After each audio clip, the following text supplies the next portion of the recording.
3 consecutive years, Jaguar dominated the Le Mans 24 hours between 1955 and 1957. Now, to take that heritage and turn it into a production car, they needed to make something super special.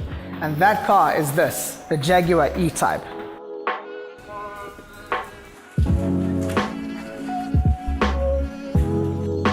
On its release in March 1961, Enzo Ferrari said this was the most beautiful car in the world. Till this day, in 2017, the E-Type Jaguar is ranked one of the most beautiful cars of all time.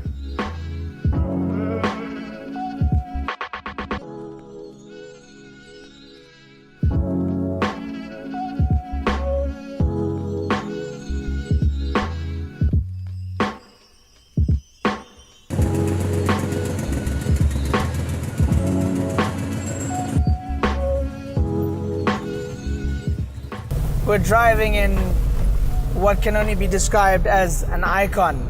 Everything about this car is handmade. The steering wheel is made out of wood. The leather is probably hand-stitched. Everything in this car just feels so nostalgic. Powering it is the 4.2 liter V8, which makes 198 kilowatts and just over 300 newtons of torque. So let's just think about that for a second. 198 kilowatts, 394 newton meters of torque at a top speed of 150 miles an hour, did 100 Ks in about 6 seconds. I'm starting to see why the Le Mans D-Type racer was made into a road-going car, because why would you not want this as your everyday car? Because back then, this car did 100 Ks in the sub 6 seconds, had a top speed of 150 miles an hour, and sounded like that. This is like driving an absolute dream.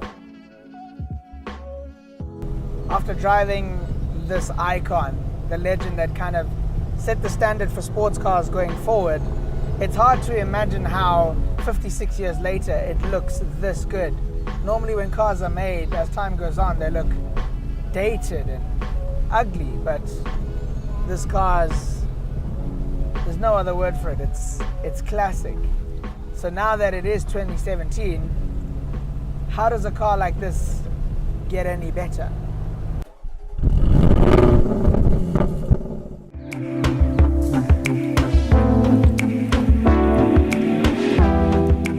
This is the spiritual successor to the Jaguar E-Type. It's called the F-Type, and it carries every bit of essence and soul that the old car had. The interior is modern, so you have premium leather, you have all the right buttons and switches, and everything you need from a 21st century sports car. Powering the F-Type is a choice of 2 powertrains, a V6 and a V8, and the one we have here is the V6S, powered by a 3-liter V6 supercharged engine. Power from the 3-liter V6 supercharged is 279 kilowatts. Top speed is 275 kilometers an hour, and 0 to 100 is dealt with in 4.8 seconds.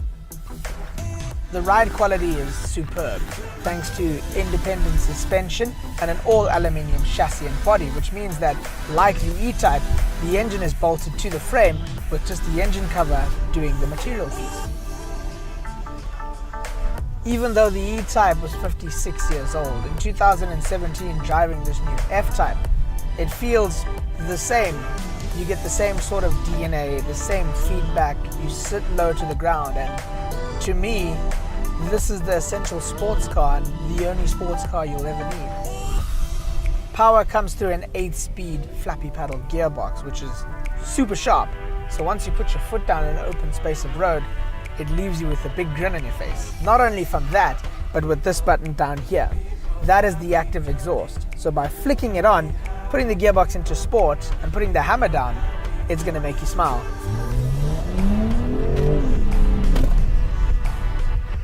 In the F-Type, you get a choice of 3 modes. You get a normal mode for when you switch the car on and you just do a little bit of driving for your everyday needs. There's also a mode, as you flick it up, you get a rain, wet and snow mode, which cuts the power and makes things easier to handle in a tricky situation. But the one you want is dynamic mode. Flicking it all the way to the bottom, putting the gearbox on sport, it leaves you with a big grin on your face. 56 years on in 2017, the old E-Type that we've just spent time with definitely carries its DNA to the new counterpart, the F-Type. I love how they've carried every bit of DNA from old back to new, from chassis to design to even racing engineering, every bit of pedigree, all the way from the 1960s when this car was made, right up to 2017. But I really want to take my hat off to Jaguar because they've literally carried the essence of the prowling cat in both of these cars. 60 years ago, the E-Type was the pinnacle for the brand. Carrying it over to 2017, the F-Type is one of the best cars that they ever make right now. So, if this is what happens from past to present, imagine what will happen in the future.